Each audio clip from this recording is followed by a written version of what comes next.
Regardez les choses simples, moi je divise l'Internet aujourd'hui, et d'une façon très simpliste, je l'avoue, en 3 strates.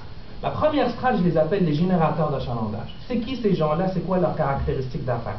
La plupart du temps, on va nous parler de Google, Yahoo, Flickr, tous les modèles dont on vous vient de parler comme étant des modèles qui génèrent des milliards. Ils ont une caractéristique commune, ces gens-là. Leur core business, c'est de générer de l'achalandage.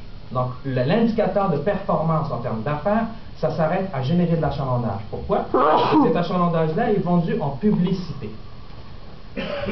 L'autre caractéristique de ces entreprises-là, c'est qu'ils n'aiment pas gérer le contenu. La plupart du temps, leur rôle est un intermédiaire entre le contenu et l'internaute.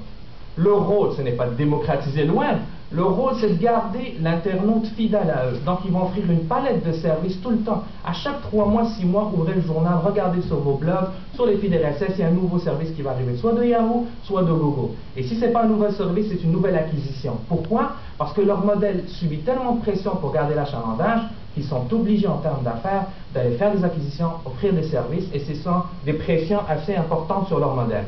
Maintenant, regardons le deuxième point qui est important pour comprendre comment ça marche, les affaires électroniques, c'est que la relation qu'ils ont avec l'internaute n'est pas une relation directe au niveau des transactions. Quand tu parles à un internaute, c'est un partenaire d'affaires. Il amène son contenu et il n'a pas la marque Google, Yahoo n'a pas la pression qu'une marque dite traditionnelle a avec son internaute. L'internaute, dans les organisations dites traditionnelles, est un client. Le revenu provient directement du client. Alors que Google, Yahoo, Flickr, nommez-les comme vous voulez, leur seul souci, c'est d'avoir le maximum d'achalandage et le revenu sont tirés des organisations traditionnelles. Et c'est là la grosse différence entre le Web 1.0 et 2.0. Mais on va passer les autres strates.